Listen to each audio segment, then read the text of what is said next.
The next phase in Australia's roadmap to recovery will require a huge jump in vaccination rates. National Cabinet has agreed to progress to Phase B when 70% of the eligible population is fully vaccinated. Lockdowns will become less likely when that target is hit, but border rules will remain in place. International travel can resume when 80% of the population is fully vaccinated. These are targets for all Australians to achieve. States, territories working together, communities working together, individuals, GPs, pharmacists.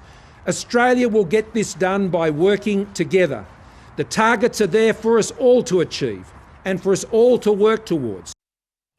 That's the Prime Minister there speaking late last night. And for more, we can speak now to Senjaya Senanayake, who is an infectious diseases physician and Associate Professor of Medicine at the Australian National University. Welcome to you, Senjaya. It's great to have you on again. Let's get your thoughts first on these details released by the Prime Minister, or it was yesterday afternoon actually, about the targets involved in this phased approach. What do you make of the settings? Look, Joanna, map to freedom is better than a highway to hell. That's what I firmly believe. And if you look at the targets, they're not that surprising either. So if you talk about the 80% vaccination or fully vaccinated population as being that mark for really opening up, that fits with herd immunity for a variant of the virus that has a reproduction number of 5. So that fits perfectly with what we're aiming for. And also 70%, which is very close to that, gives us an opportunity or some wiggle room to be able to increase movement before that herd immunity mark is reached. Now, of course, reaching that 80% target, I suspect, is going to be a challenge. We're doing well at the moment. We've now done over 200,000 doses of a vaccine in 24 hours. And if we can maintain that, that will be fantastic. But Joanna, I suspect we will get to a stage like the US a couple of months ago, where everyone who's been vaccinated will have been vaccinated, and then we have to address vaccine hesitancy. These targets are for eligible Australians, but there are still a lot of people in Australia that aren't eligible, and that's the same in the United States, particularly with young children. What does it mean for them, this phased approach of opening up, or is that where the herd immunity comes into it? Look, if there are 20% of people who aren't, or 30% of the population who aren't vaccinated, which may include that group, the hope is with herd immunity that even if the virus gets into someone, when it tries to infect someone else, it looks around but just can't find anyone because the people around that infected person, they're all vaccinated. So that could be the situation. Now, having said all that, we've got some restrictions on children being vaccinated, but we're seeing in places like the US that children over the age of 12 are getting vaccinated. They're looking to do that in even younger age groups.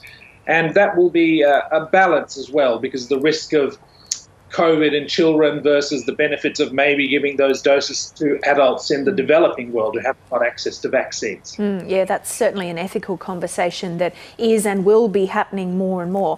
Non-emergency elective surgery will also be suspended at public hospitals in Greater Sydney from August the 2nd. We found that out yesterday. What does that tell us about the situation in Greater Sydney with this Delta outbreak? Oh, look, it does tell us that it is a dire situation there, Joanna.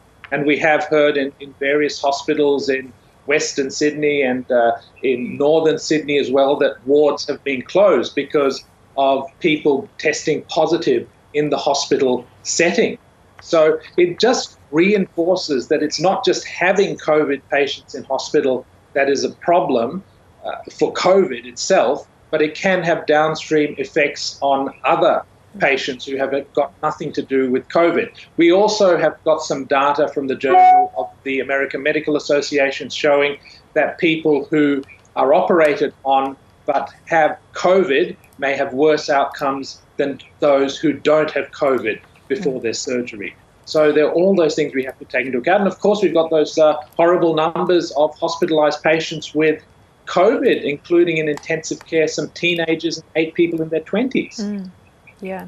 Very concerning. The AMA also yesterday called for a harder lockdown in Sydney and a more consistent approach. So they expressed concerns about some construction restarting. They expressed concerns about some students, HSC students, heading back to school. But they also expressed concerns that the approach across Greater Sydney was not a consistent one. Do you echo those concerns?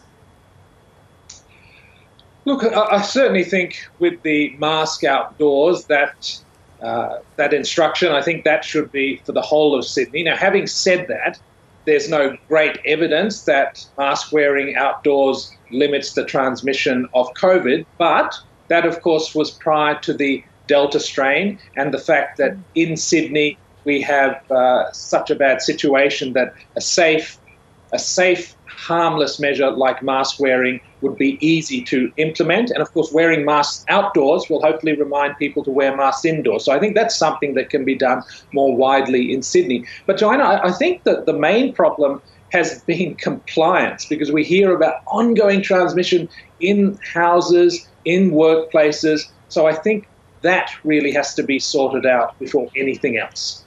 And looking at the situation still in Sydney, there are a lot of unlinked and mystery cases that remain. What does that tell us about the ability of contact tracers with the Delta variant to keep up with it?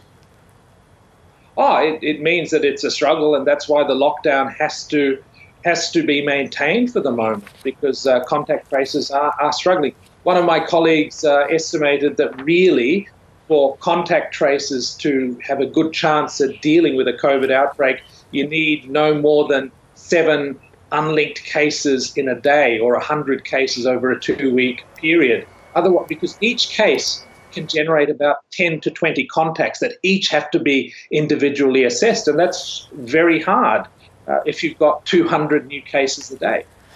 I just want to finally get your thoughts on the various cases that we're also seeing elsewhere. Obviously, we've got a huge outbreak in Sydney, but we are still seeing cases pop up in Queensland and in Victoria as well. How concerned are you about those cases? Oh, look, it's always concerning, Joanna. And as we've seen with Sydney, how quickly it can go from something being under control to something being out of control. Now, that doesn't necessarily mean that those other places need to institute a lockdown. I mean, each public health department will assess the nature of those transmissions and whether they've got it under control or not. But Delta is delivering what the Alpha or UK strain has not in Australia, and has shown what an infectious variant of the virus can be. Having said all that, Taiwan, even without a lockdown for the last 2 months, has dealt with an outbreak of COVID, and they've managed to get that under control. So we should be optimistic. All right, infectious diseases physician Senjaya Senanayake, it's great to have you on the program this morning. Thanks for your time. Thank you, Joanna.